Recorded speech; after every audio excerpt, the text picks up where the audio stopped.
Oh non, écoutez, je n'ai pas envie de jouer, je vous assure. Joyeux anniversaire, mes vœux les plus sincères, que ce beau présent vous rende riche et content. Ah, elle y a pensé. Elle y a pensé. Oh, Cynthia, ma biche.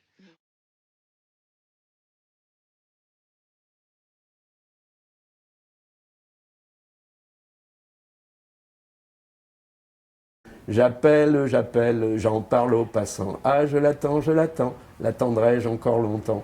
J'ai trouvé que c'était tellement beau de donner à la Révolution, parce que moi, plus que la République, c'est que le peuple prenne le pouvoir et qu'on sorte de ce système de corruption, de merde et de destruction des services publics. Et je trouve que donner à cet espoir, donner le corps de Joël, mon amour avec sa chevelure rousse, et c'est une image merveilleuse. Enfin voilà, moi il y a vraiment un lien entre cette chanson d'Eugène Pottier, mais on peut dire aussi c'est le temps des cerises, quand reviendra le temps des cerises. Hein, et donc voilà.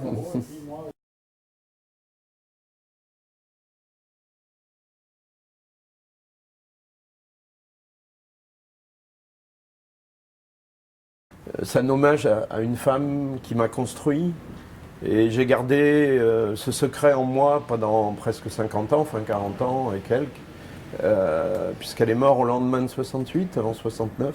Elle avait 25 ans. J'ai jamais digéré sa mort. Elle s'appelle Joël. Et donc j'ai voulu lui rendre hommage tant que je peux encore faire des films. Voilà. Donc ça c'est sûr que c'était ma motivation profonde, intime. Mais également pour moi, c'est la beauté de tous les gens que j'ai filmés. C'est pour ça que tu as raison de rapprocher. C'est-à-dire, je la retrouve à travers ces lettres qu'elle m'écrit. Donc, c'est une espèce de dialogue étrange avec par-delà la mort, avec un fantôme. Et je lui réponds au présent par les personnes que j'ai filmées, que je retrouve aujourd'hui. Et de voir comment elles aussi n'ont pas continuent leur même passion. Ça a peut-être évolué, mais ils sont toujours là, ils sont toujours beaux. Et c'est vraiment un hommage à la vie, à ceux qui luttent, à ceux qui sont debout, qui ne se couchent pas. Alors quand tu as filmé la période des années 70-68, tu étais dans le bain des mouvements. Ouais. Et là, avec les Gilets jaunes, est-ce que, derrière ta caméra, est-ce que tu étais dans la même attitude ou tu étais plus à recevoir de l'information, à essayer de comprendre ce qui se passait J'y suis allé, il faut être honnête, j'y suis allé seulement le 10e jour. J'y suis allé le 8 et 9 décembre. Donc j'ai mis un certain temps à hésiter. Parce qu'avec toute la propagande qui nous tournait la tête, comme quoi c'était le Front National, antisémite et tout, mais c'est scandaleux l'attitude du pouvoir pour les discréditer. J'ai hésité un moment. Et puis j'ai lu, je me suis beaucoup informé, ça m'intriguait beaucoup, j'étais en plein montage. Donc j'ai abandonné mon montage pour aller les filmer. Et j'ai trouvé que c'était la plus belle conclusion que je pouvais donner au film. Il faut pas le laisser, il faut pas se dire, ah bah tiens on a fait un truc, c'est bien, ça durera toute la vie. Voilà, je pense qu'il faut qu'il y ait des gens, enfin après tout ça c'est à discuter, et il y a des gens qui ont déjà travaillé sur ces sujets-là, qu'il y ait une partie de gens élus qui représentent le peuple, mais par contre à la différence c'est qu'ils ne soient pas payés avec des salaires mirobolants, que le mandat soit court, de façon à ce que ça n'emmène pas vers la corruption, et qu'il y ait une assemblée citoyenne en plus. C'est vrai faut qu'il y ait un équilibre en fait qui se fasse avec des garde-fous. Un journaliste avait écrit un très beau papier sur le rond-point où je suis allé filmer. Et c'était vraiment des gens qui se posaient la question de faire la politique autrement, de construire des assemblées citoyennes et dans lesquelles les gens sont élus pour des coups de durée, n'ont pas des salaires mirobolants et au bout, ils ne restent en place qu'un an.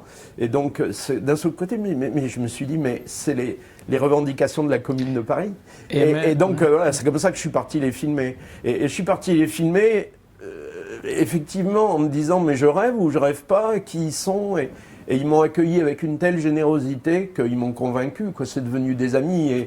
Et à la fin, j'ai cette belle prise de parole de Fabienne qui dit qu'il faut dans la politique, on soit comme les artistes. Il faut qu'on ose se remettre en question, réinventer la politique constamment.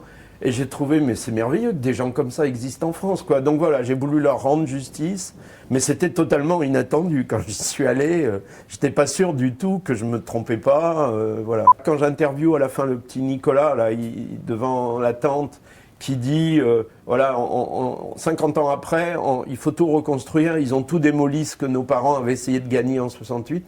Et pour moi, c'était évident que c'était la même histoire que ça écrivait.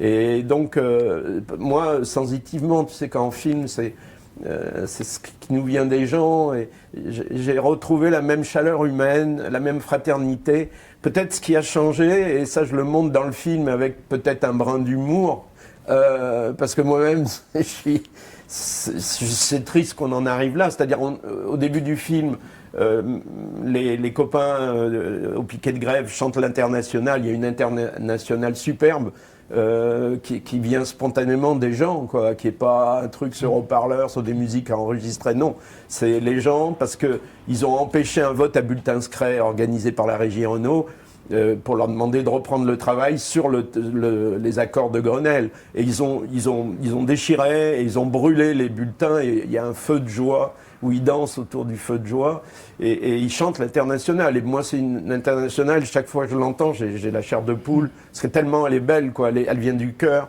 Et à la fin du film, avec les Gilets jaunes, ils chantent la Marseillaise, et beaucoup de gens m'ont dit, ils la chantent faux.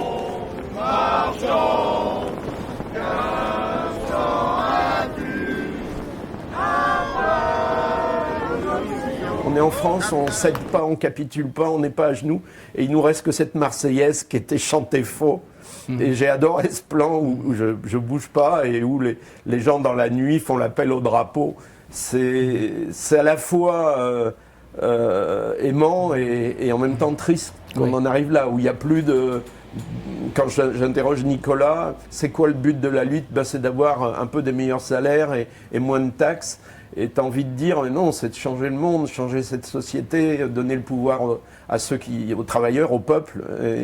Et j'étais frappé de cette... Et puis je me suis beaucoup battu au milieu du film pour mettre une troisième référence pour moi qui était essentielle, qui était NTM, Qu'est-ce qu'on attend pour foutre le feu, qui était vraiment l'hymne de la jeunesse des quartiers populaires au moment des émeutes de 2005, c'est-à-dire le film raconte une histoire qui va de l'Internationale à NTM et aujourd'hui à la Marseillaise. Ça raconte quelque chose.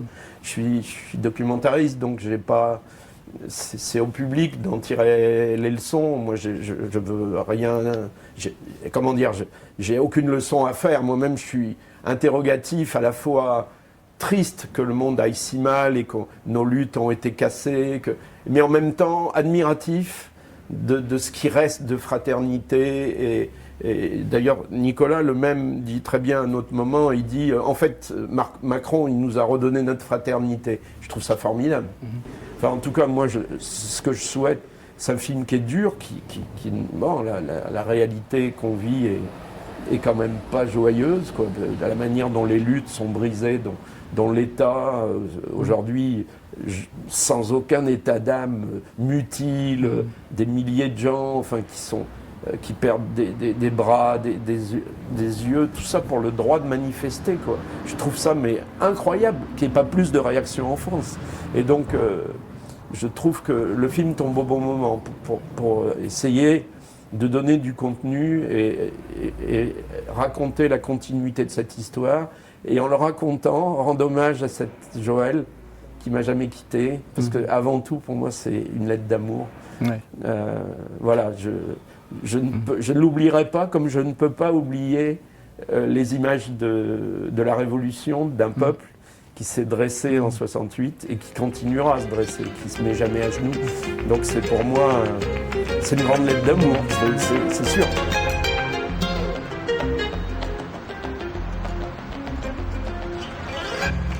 J'aimerais, mon amour, que tu découvres avec moi ce solo qui incarne tout ce que nous rêvions ensemble.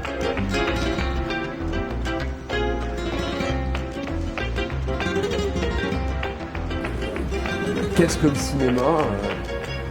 Moi, je te dirais très, très humblement et simplement que s'il n'y avait pas le cinéma, j'en mourrais. Parce que mon rapport aux autres, mon rapport au monde passe par le fait de regarder le monde. Je suis souvent très timide ou j'ai du mal, ou sauvage, je sais pas, j'ai du mal à communiquer avec l'autre. Et le fait de le filmer, de lui renvoyer une image, par-delà les apparences, une image... Moi je dis souvent que filmer, c'est lutter contre la mort, c'est-à-dire c'est d'essayer de capter quelque chose de l'autre qui ne se reproduira jamais plus, qu'on ne peut pas mettre en scène, qui est quelque chose qui lui échappe, et d'être là pour le redonner pour l'éternité quelque part, parce que j'ai un peu le mythe de croire, bien que je sache que la pellicule s'efface, de croire que cette image que j'ai captée de lui, le sourire d'un enfant, ou un regard de désir entre une femme et un homme, ça restera à jamais gravé dans une image. Voilà. Donc pour moi, le cinéma, c'est mon mode d'être au monde. Et je crois que s'il n'y avait pas le cinéma, je ne sais pas ce que je ferais.